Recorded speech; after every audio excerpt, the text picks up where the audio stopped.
Okay, folks, listen, I'm back at it again with another budget-friendly meal, right? Today we're doing a beef ramen.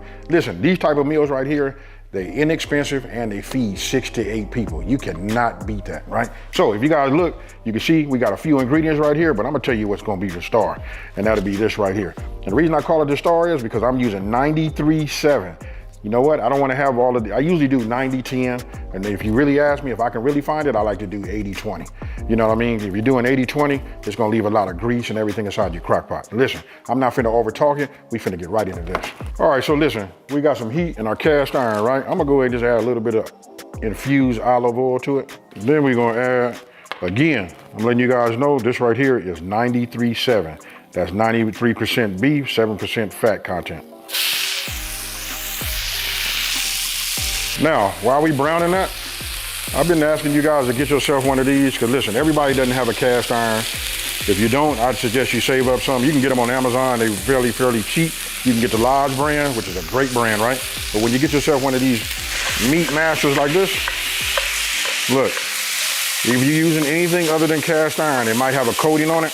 And if it does, this right here, this plastic material or neoprene material right here will not scratch up, and you won't have to ingest none of that non-stick stuff, right?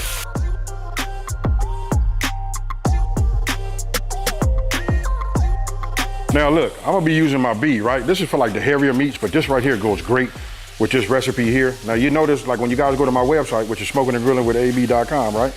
You're gonna see that I don't, on the recipe, I usually don't put no seasoning on there. That's probably new to you guys, because we wanna marry all of these flavors together to make it a little bit more on the authentic side, right? So I'm gonna go ahead and turn this fire off, because this is done. Because you know, don't forget, we're gonna be cooking this in the slow cooker, right? So I just didn't want to see no pink. Give it a little swirl, get some of these seasoning to get on here. But I want you guys to trust me. Don't put no seasoning in there, or do, you know what I mean? But if you want it to be a little bit more, you know, authentic, no seasoning, just trust the marriage. Now, what you want to do is you want to go ahead, let's go ahead and peel this carrot. Now you guys know how to peel. I'm not gonna bore you guys. Let me just get this peeled and I'm gonna show you. We're gonna cut this up. Okay, so once we got it peeled, right? This is what we're getting ready to do. I'm gonna go ahead and take it, cut it here, and I'll cut it here. Just really cut it into thirds, right? So this is what I'm gonna do. I'm gonna take it and I'm gonna cut a little flat spot out in this. The reason I'm doing that is because I want it to be able to stay this way while I cut it, right? So I'm gonna make something out of that too. So what I'm gonna do is I'm just gonna take this and just cut these down like this, right? You guys got it? And now we just finna, if you can imagine a matchstick, look at this.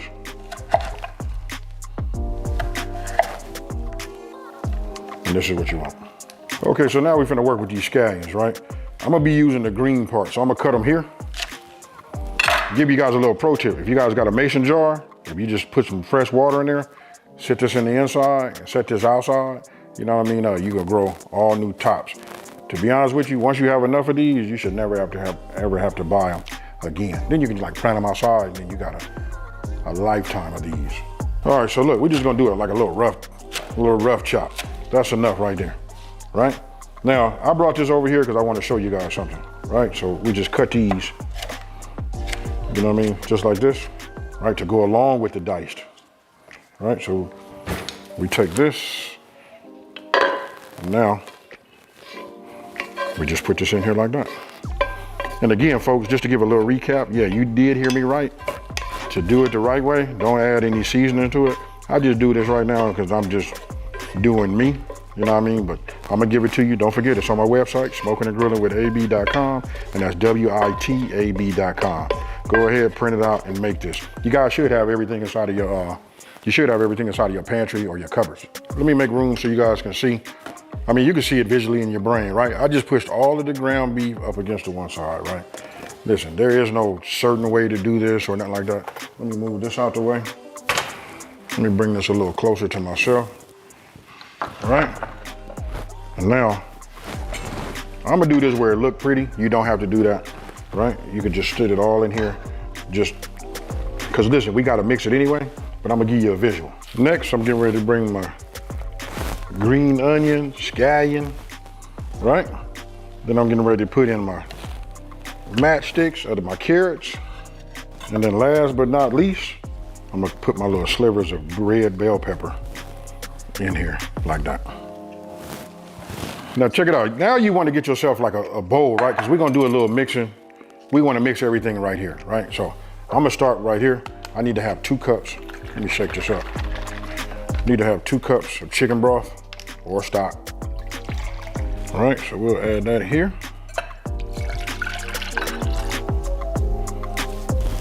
And now I want to have a 1/2 cup of soy. Look right here, that's that low sodium soy. You guys can use whatever you would like, but I like to cut back wherever I can, right? So we find a 1/2 cup. So now we pour that inside of here, right? Now for the best part of the whole thing for me is I get to mess with this. I don't know why it does that, but look, you want to talk about having a big garlic clove? Look at this. I almost don't want to fit, but we get it in there, right? Take it. So all we gotta do is get it started. I mean, it's so big though.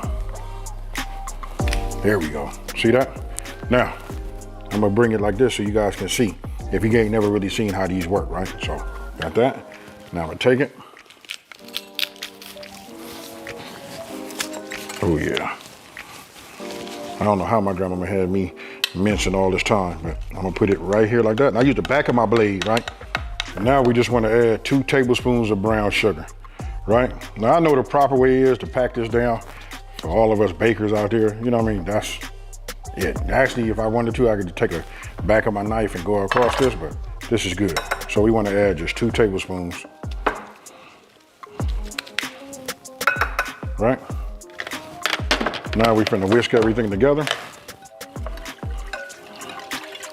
All right, so once you got it all mixed, come on in here. Now I'm just gonna go ahead and just pour this in here just like that, right? And that right there is what you should have. Now, being honest with you, listen, this should only take you about 10 to 12 minutes to go ahead and make it, even from pulling all your ingredients out of your refrigerator, you know what I mean? And just getting everything going, that's all you need. Now, remember all that hard work I did, pushing everything aside so you guys can see it? Then we just mix it up, right? Oh yeah, this is it. Now, we keep our ramen out. We don't want to put that in there right now. That's why you guys haven't seen it, right? That's gonna come into play in just a minute. You know what I mean? But we're gonna need a little time. Once you got it all mixed up, right? Next thing I'm gonna do is put this top on here and we finna set it. Now it's gonna go like this. If I do it on low, I can go anywhere between 4 to 8 hours, and then you just double that time. You reduce it by 2, right? So you can go anywhere from 2 to 4 hours on high. So if you look at my timer right there, look, we got about 30 more minutes left to work with, right? So now it's time to add our ramen noodles, right? Now when you guys buy these, look, they're gonna have like these little packages on the inside to say, to make it flavored, like chicken flavor, all of that, right? So I'm gonna open this up, right? And I'm just gonna go ahead and put the content inside of here. Oops, I dropped my ramen packet. I'll save this later for a spread, for those of y'all that know about that. All right, so put that there. Now I'm gonna open up another one.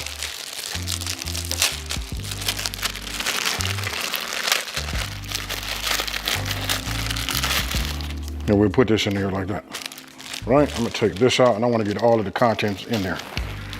All right, now you wanna take, your spoon and you wanna make sure that everything is like completely soaked because we wanna make it cooked, right? We wanna have it cooked, the ramen. So just do your best to work with it. You shouldn't need no more chicken broth or nothing like that, but you just wanna make sure this is completely submerged. So I'm gonna work with this until I can get it in here. And then once I get it down at the bottom, I'm gonna put this lid back on there and I'm gonna let it continue to cook for the last 30 minutes. Okay, folks, look, it's been 30 minutes, so let's take a look at it right here. Just what comes up off of that is fire, folks. Now I changed, obviously, I changed from my squares to this right here so I can get a good stir, right? But you see that right there? All right, so if you guys come in here, you see it all mixed up, look at it right there. This is what you want to have. Look, still got a little bit of the liquid. Now you guys can add a little bit of, chicken broth or chicken stock to it after it's cooked, you know what I mean? If you wanted to have it more like soupy, but if you ask me, this is it right here. So let me go ahead and put some of this in a bowl, you know what I mean? And make it a star real quick, taking a picture, and then let's eat it, folks.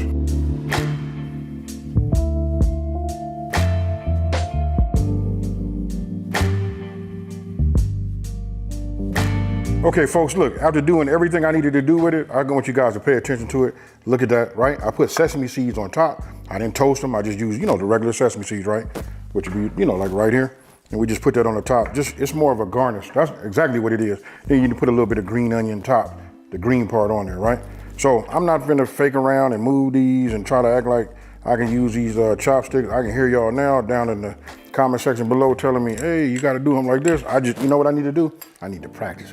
But one thing I can tell you is I can get down with this fork. Now, if you ain't never had this, this is good right here, folks. Check it out.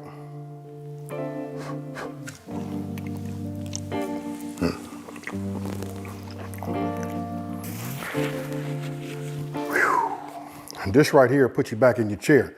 If you got one of them little lounge chairs, you know what I mean? This hot, it's nice, and those of you guys that love that ramen, this is the only way I eat ramen. I don't do it no other way, folks. You know what I mean? Just beef ramen. Now, don't forget, the full printable recipe is on my website, smokingandgrillingwithab.com. That's WITAB.com. This and many, many more recipes that you guys can, print. Now, if you're new to my channel, let me take this time to say thank you for watching this video. Don't forget to like, subscribe, and tell everybody out there there's a channel out here that's simplifying these recipes and taking the mystery out of cooking. I'm finna pour myself some Kool-Aid, folks, and I'm out. Peace.